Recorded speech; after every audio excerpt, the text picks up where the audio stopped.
Hello, my name is Mike Galibi. I'm a co-director of the PASS program. I'd like to welcome you to the PASS session on how to effectively debrief a CFE case. I think that everybody watching this session is well aware that in order to really do well on the CFE, you've got to master case writing skills. You've got to get very good at case writing. That's essential. It's a critical success factor to passing this exam. Many people are also aware that in order to master case writing, you've got to write a lot of practice cases. Practice makes perfect, right? The more you practice, the better you get. But what many people are not aware of is that simply practicing and writing case after case doesn't necessarily mean you're going to get good at case writing. Because in order to really get good at case writing, it's not just good enough to write cases, but you have to do an effective debriefing. If you don't learn to effectively debrief your cases, you'll just make the same mistakes on every case and you're not going to improve. If you want to experience continuous improvement, there's only one way to do that. You've got to write the cases, but then equally important, you've got to do an effective debriefing. So let's talk about some basic steps that you need to follow in order to achieve a really effective debriefing. When I write a case, the first thing I do after I've written the case is I review the solution. As I go over the solution, I keep in mind that nobody can do the perfect solution. So I don't expect my solution, my response, to mirror the perfect response. Even if you're destined to be the next gold medalist, I can tell you now, you will not be able to mirror the perfect solution. It's not humanly possible. So that's not my concern.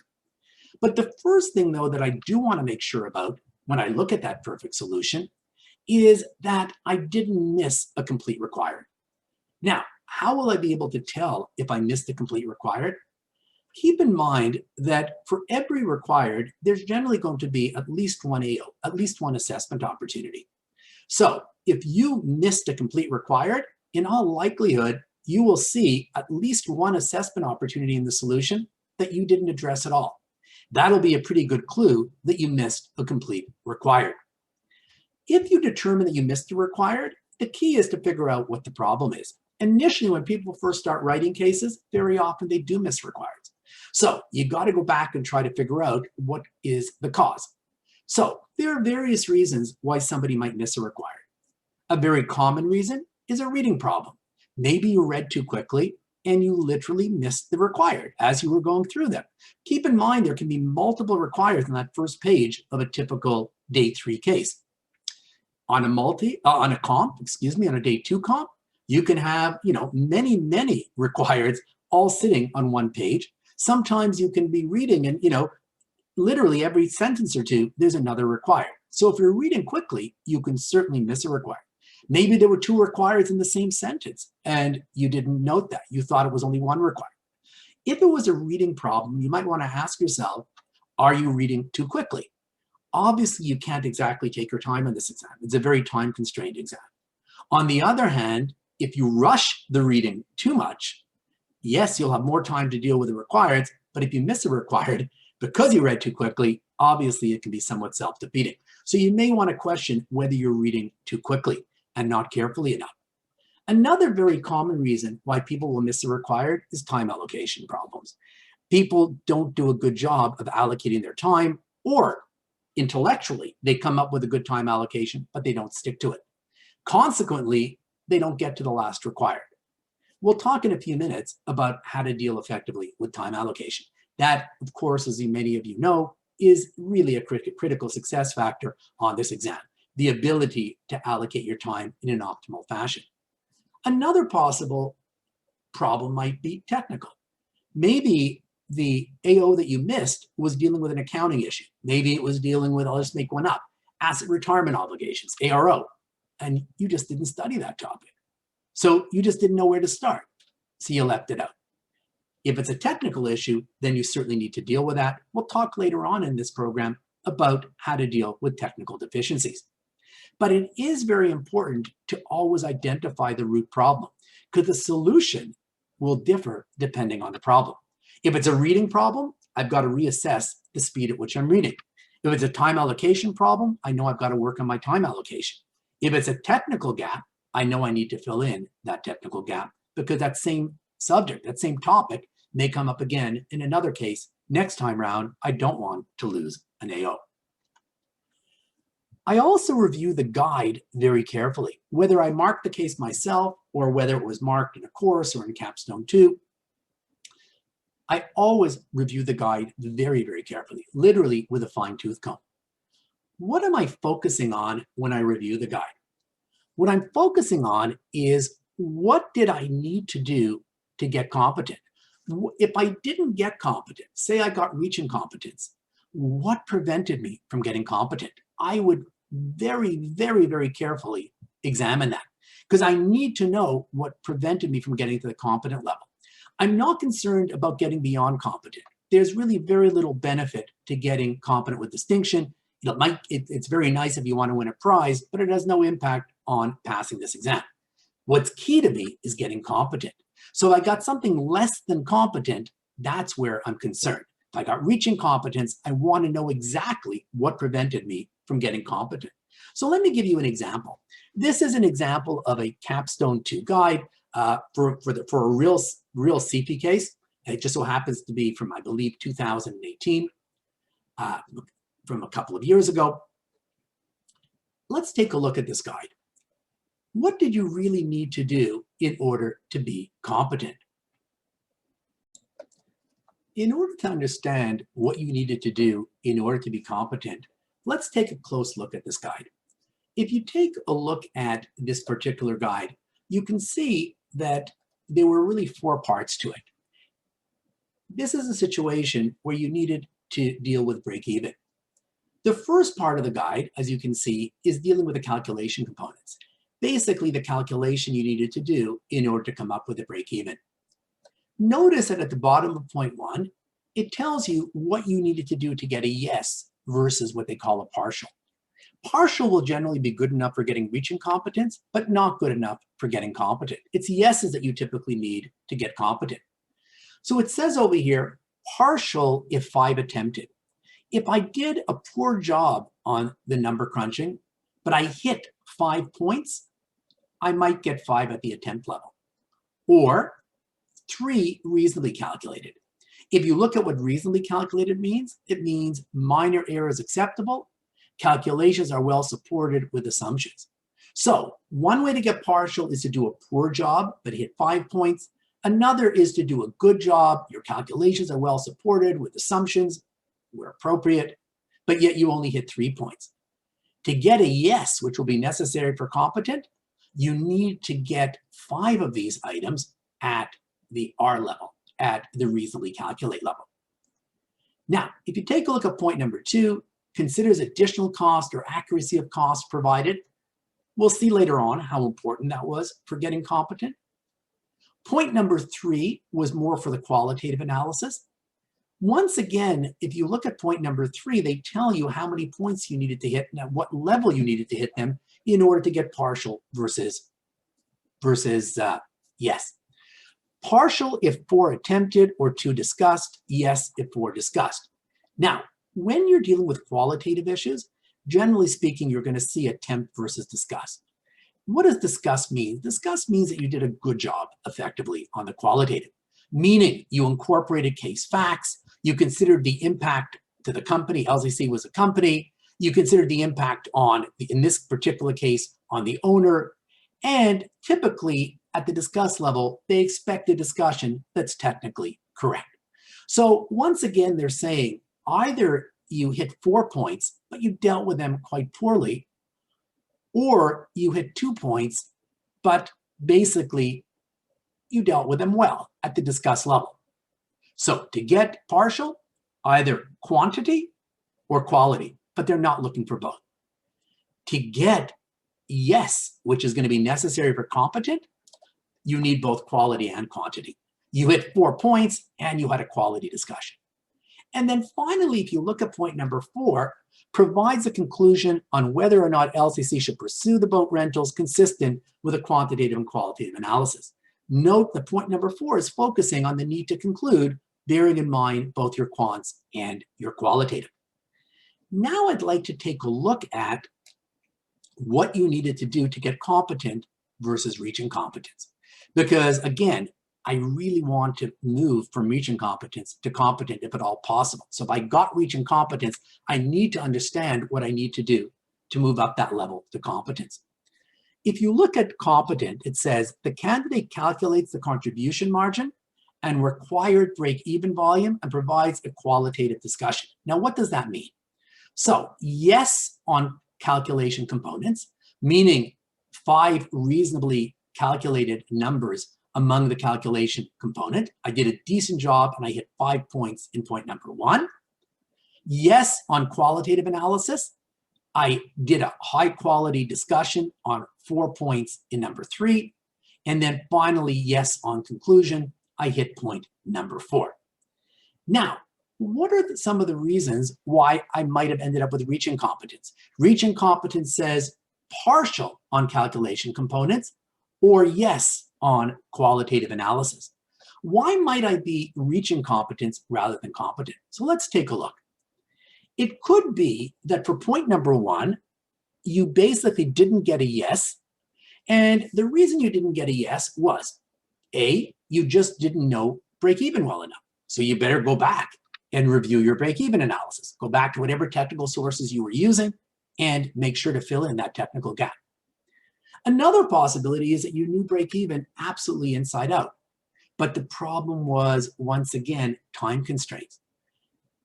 It could very, very well be that you spent too much time elsewhere and therefore didn't have enough time to hit enough points. There I know I better work on my time allocation. There can be various reasons why you're not getting a yes on point number 1, but again, the most common reasons would be technical or time constraints. Now, what about for the qualitative? What if I didn't get a yes on the qualitative? Well, there are various reasons for this. I'll tell you one very common one. You allocated the right amount of time to this particular required, but you used up all of your time on the quants. Maybe you made the mistake of doing the quants as perfectly as you could, so you got well over 5 items in point number 1 at the reasonably calculate level, much more than you really needed, but you had no time left for the qualitative. Remember, there's got to be that right balance between quants and qualitative. On the number crunching, you're never trying to achieve perfection, right? You got to remember that. You're trying to do an adequate job on the numbers. There is a past course called Numerical Methods where we literally devote a number of hours to talking about how do I aim for adequacy rather than perfection. Because if you try to aim for perfection on the numbers, good chance that you're going to waste far too much time and you're going to sacrifice either other requireds or the qualitative relating to that particular required. In this case, the qualitative relating to the break-even. Another possibility is that you just were not able to use the case facts effectively. Notice, guys, that to get a yes, a qualitative discussion means tying back to case facts. So maybe you were far too generic. If you were too generic, then pay attention to that, because you know then that you better work next time on doing a better job of tying back to case facts. If a professional marker marked your case, say you wrote it in Capstone 2 or you wrote it in a course, the marker may tell you that you're not hitting the discuss level because you're not tying back to case facts. Take that to heart. Make sure that you do a better job on the next case, tracking case facts and tying back to them. Sometimes the qualitative to a large degree is common sense, and people are just afraid to use common sense. Don't be afraid to use common sense. It gets you a very long way on the CFE. Finally, one reason why somebody might not have achieved competent is they forgot to conclude. One of the things that really pains me is when I see a candidate who actually got a yes on number 1, actually got a yes on number 3, and the only thing that prevented them from getting competent was they forgot to conclude, or they concluded tying back to only their quants or only their qualitative. That's enough to push you down to reaching competence, which is a real pity because you did a lot more than what you see here. You didn't get a partial on the calculation components, you got a yes. You also got a yes on the qualitative, yet you can't get competent because you're missing a conclusion. And that's a great pity, because at the end of the day, there isn't going to be a right or wrong conclusion in many, many instances. All that will matter is that you concluded consistent with your own analysis and you tied back to quantitative and qualitative. So if you miss getting competent because you don't have a yes for your conclusion, you better tell yourself next time around, I'm not going to forget to conclude. If you didn't get a yes because you didn't tie back to quants and qualitative, you'll make sure to do so the next time. So you can see that it can take a fair amount of time to go through each AO and really get an understanding of what went wrong. Only if I understand what went wrong, what prevented me from getting competent, will I improve the next time. Let's continue. We mentioned before that time budgeting can be a big factor. Sometimes people will miss a complete required because they didn't time budget properly. Sometimes people will miss part of a required. In our example, they didn't have time to do the qualitative for their break even. So if you have a time budgeting problem, let's talk about what you should be doing. First thing you should be asking yourself, if you ran out of time and therefore missed the whole required or missed a major part of a required, is did I do a time budget in the first place? If you didn't do a time budget, your problem's pretty simple, right? You've got to start doing time budgets. It's very, very important to come up with a reasonable time budget and stick with it. I think that most students, by the time they get to the CFE, are well aware that they need to do a time budget. So most students will do one. But there's such a thing as doing a time budget, but there's another thing called sticking to the time budget. Doing the time budget is a purely intellectual exercise. I'm really sitting there and I'm trying to figure out what would be an optimal time budget. I'm considering the amount of work involved to do the required, both quantitatively and qualitatively. I'm considering, are there a lot of case facts to tie back to? That's a purely intellectual exercise. The more psychological challenge is sticking to the time budget. You know, I think almost every student would probably be able to relate to this.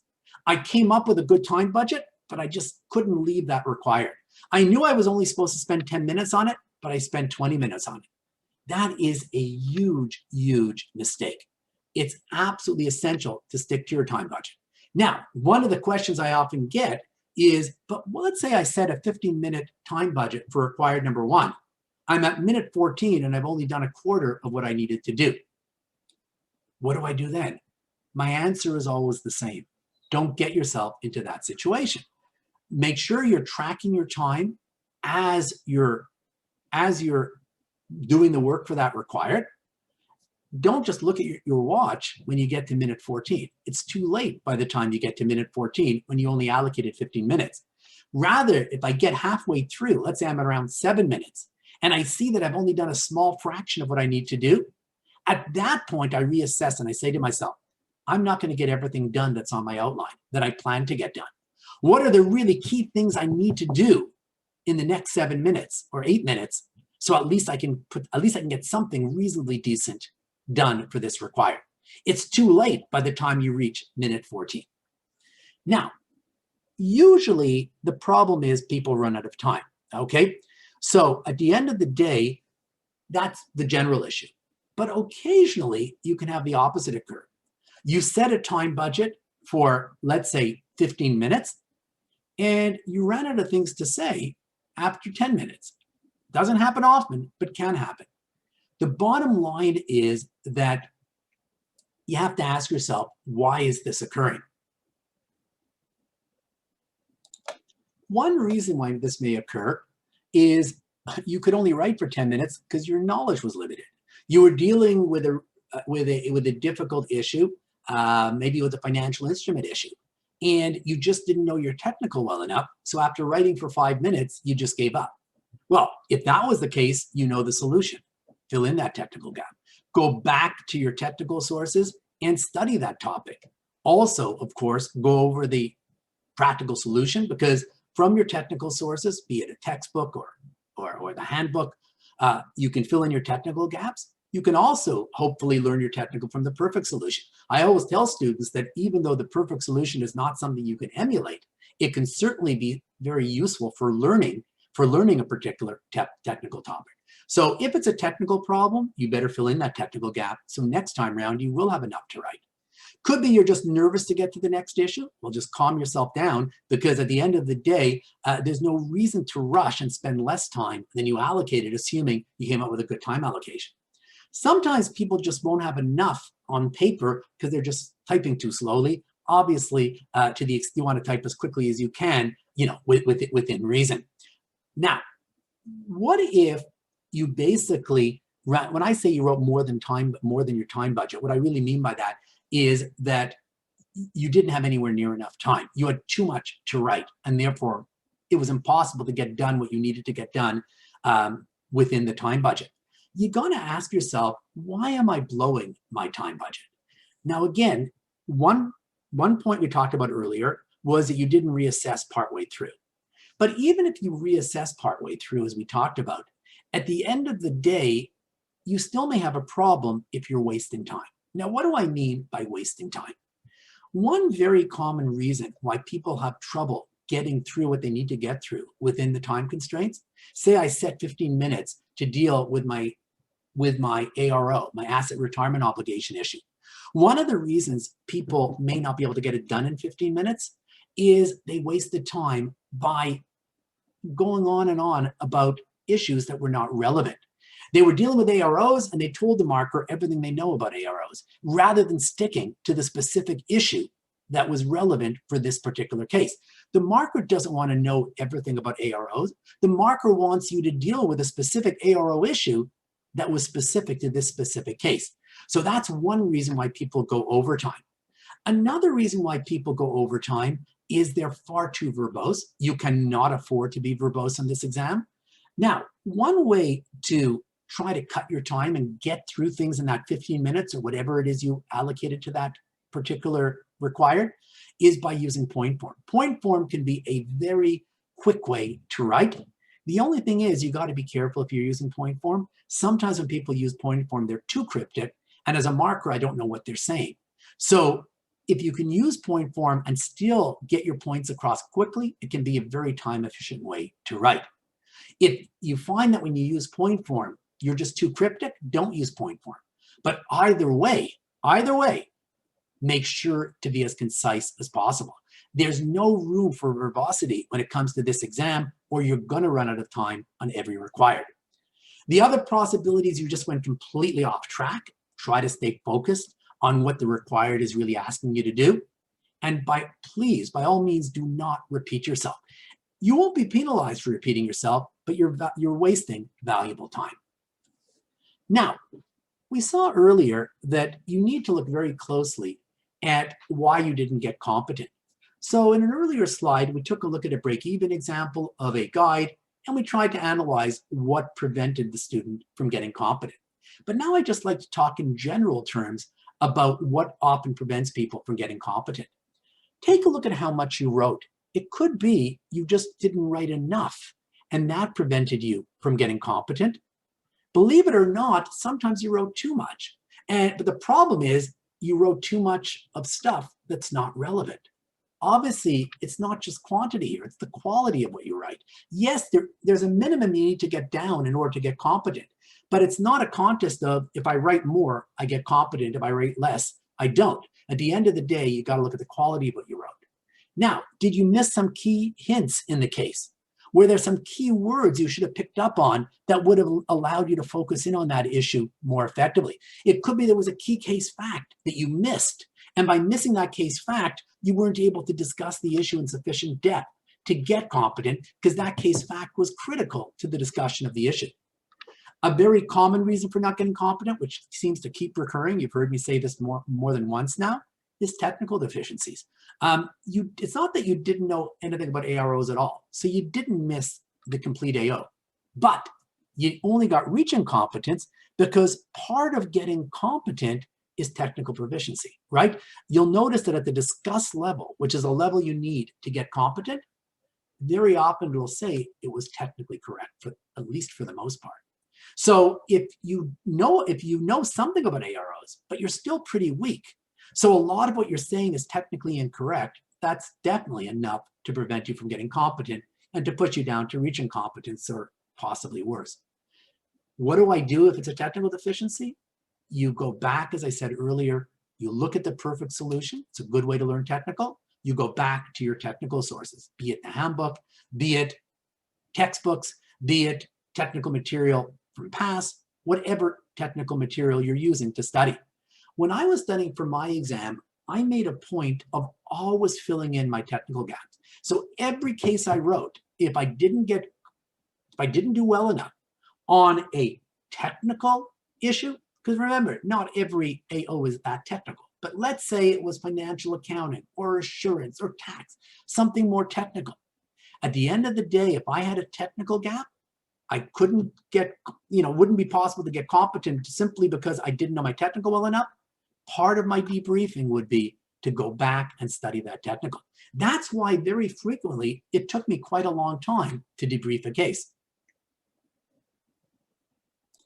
There were times when I might write a 70-minute case, but literally spend over an hour just filling in my technical gap.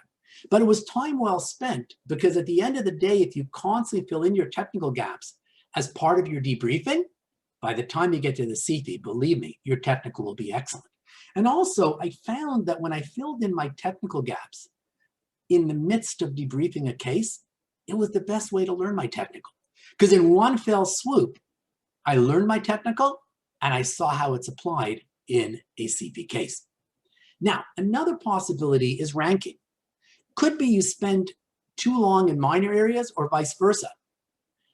At the end, what I'm saying over here is very simply, it could very well be that the reason you didn't get competent on this particular issue is that you spent too much time on something minor and didn't leave enough time for something more major. Another mistake people will make is spending the same amount of time on every issue. When you look at the day 2 comp, what you're going to see in the perfect solution is sometimes you can have an accounting issue, for example, where there's just one page in the solution. And then the very next issue, there are 3 pages in the practical solution, the perfect solution. Every AO is worth the same amount, but not every AO requires the same amount of time. So if you're just spending the same amount of time on every accounting issue, say on a comp, for example, you're not going to have enough time to do justice to a particular issue that really requires a lot of analysis. And then you're going to end up wasting time on another issue that didn't require that much time. So once again, it may come down to time allocation. Did you try to use past techniques to move up the level? For those of you who are in the past course, we have techniques we teach you to try to get you from reaching competence to competent. Ask yourself if you've already attended these sessions. Am I making use of these techniques? Did you ask yourself why or so what after every point? One of the major differences between reaching competence and competent, as some of you are probably aware by now, is explaining the reason, giving the reasoning. That's absolutely critical for getting competent. So that could often be the difference between being at the discuss level versus the attempt level. At the discuss level, they're often looking for the implication, the reasoning. So if you only got attempt level on qualitative analysis, it could be because you're not providing adequate reasoning. If that's the case, make sure you change that, because providing adequate reasoning is critical for getting competent. Did you simply dump your technical rather than tying it back to case facts? At the end of the day, you don't get a lot of credit for simply dumping your technical, because you have the handbook in front of you. Everybody does. You get credit for tying back to case facts. If your case was professionally marked and the marker says you're not tying back to case facts, take that to heart, because at the end of the day, it's impossible to get competent by just reciting technical. The critical factor is tying back to the case facts. Did you forget to conclude? We saw that earlier. Remember when we looked at the guide for the break even for that past CFE case that I showed you? Notice that there was a line item for concluding. And if you didn't get a yes for concluding, you didn't get competent. As I said when we looked at that particular guide, more often than not, getting that right conclusion isn't critical, but coming to a conclusion consistent with your own analysis, absolutely critical for getting competent. And then finally, ask yourself, did you miss integration? Sometimes requires can be intertwined. If you miss that, that could affect your performance. When it comes to the quants, we know that the quants are a very major part of this exam. I think you all know that. Given the importance of the quants, your ability to do the quants adequately on this exam is going to have a big impact on whether you pass or not, because there are going to be numerous quantitative AOs. So what are some of the things you should be thinking about when you're dealing with a quantitative AO?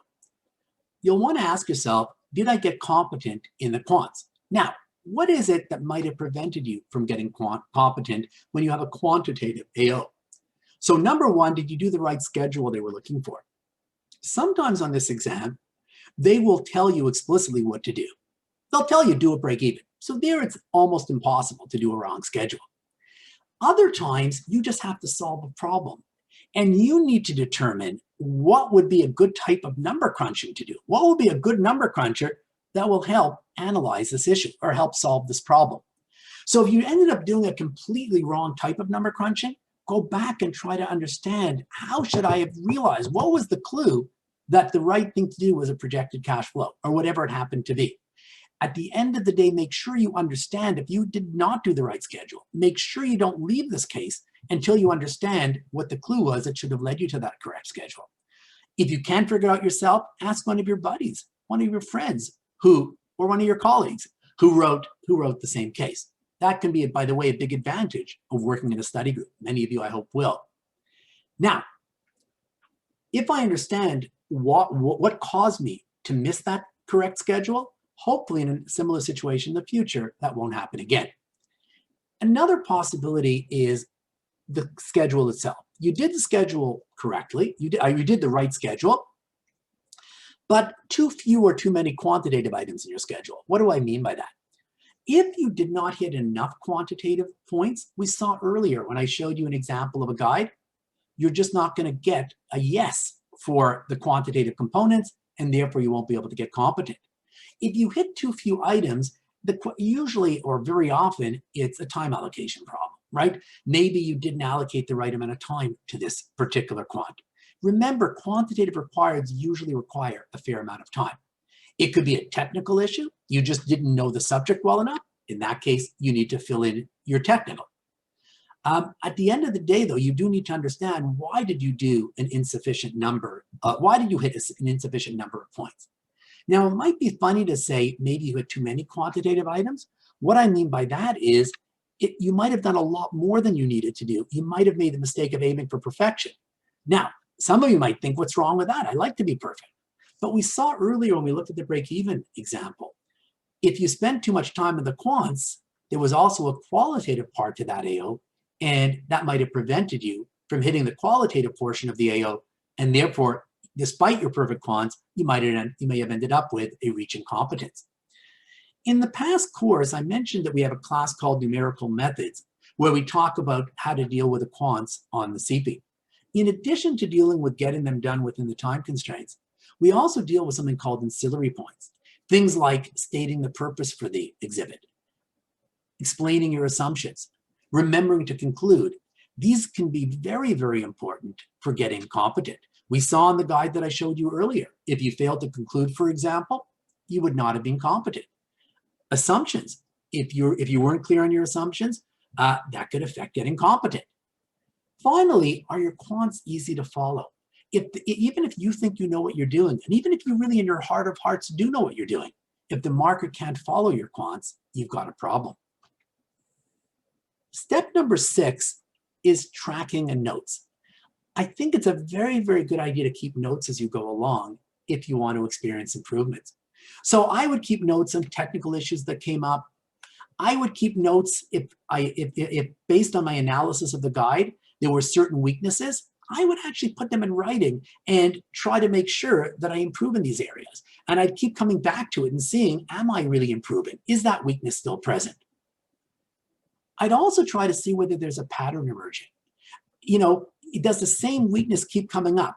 Maybe the problem is that whenever management accounting comes up, I'm always getting reach incompetence. Well, if that's a pattern, I know I better work on that because I've obviously got a problem. Maybe when strategy and governance comes up and I have one of these open-ended, really high-level qualitative discussions I need to do, I always do poorly. Well, I know then that I better work on that. Different people will see different patterns emerging, and depending on the pattern that emerges, you'll have an idea of what you need to correct. One very effective way to keep track of how you're doing, aside from anything you write down qualitatively, is to take an Excel spreadsheet and actually for every case, track how you did on each assessment opportunity. So I would actually, across the top of my Excel spreadsheet, I would basically have the different assessment opportunities. I would describe what they were, of course. So I might write down management accounting break even. And then on case number 1, I got a reaching competence. At the end of the day, if you track how you're doing by competency for your various cases, you might start to see that, you know what, whenever management accounting comes up, I'm consistently getting RC. I know I got a problem there. But if I don't track it, it may not be that obvious to me. There's nothing like seeing a spreadsheet to make it obvious to you where your weaknesses lie. So keep track after every case of how you're doing. Now, I don't let it get you down, because when you first start writing, you might see, a lot of really poor results. You may be getting, less than reaching competence on most of the AOs on those first few cases. I wouldn't worry about that. What I'm more concerned about is that after continuous practicing, after I've written many cases, I want to make sure I'm improving. As long as I'm improving, I'm fine. But if I find that there's a particular competency where I just don't seem to be improving, I'm hardly getting reaching competence, each time that particular competency comes up, I know I've got a problem. And I know that I've got to work on that.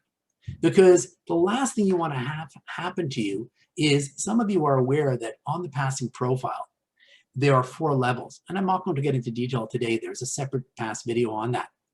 But when it comes to the passing profile, level 4, they want to make sure that you have some ability in each of the 6 competency areas. So you don't want to find out after you write your CFE, boy, I didn't know tax at all. So at the end of the day, try to track this so you can nip it in the bud if there's a particular competency where you've got a problem. Just some final points. Spend time on the debriefing. It's not a waste of your time. I typically would spend usually at least the amount of time that it took me to write the case. If it was a 90-minute case, in all likelihood, it'll take me at least 90 minutes to debrief the case. The bottom line is, sometimes it will take me longer. If I have some major technical gaps to fill in, it could take me 2 hours, 2.5 hours to fill in, but it's time well spent. At the end of the day, it's not a race to try to write as many cases as you can so I don't have time to do a debriefing. There's no point to writing numerous cases without a debriefing, because it's a debriefing that allows you to improve. So don't skimp on the time you spend on your debriefing. And most importantly, force yourself to focus on correcting weaknesses in future cases. Obviously, the whole point of the debriefing is to identify what's preventing you from getting competent, what's preventing you from doing as well as you can. The next step is to try to correct those weaknesses. That is the way you achieve improvement. I hope you found this session useful.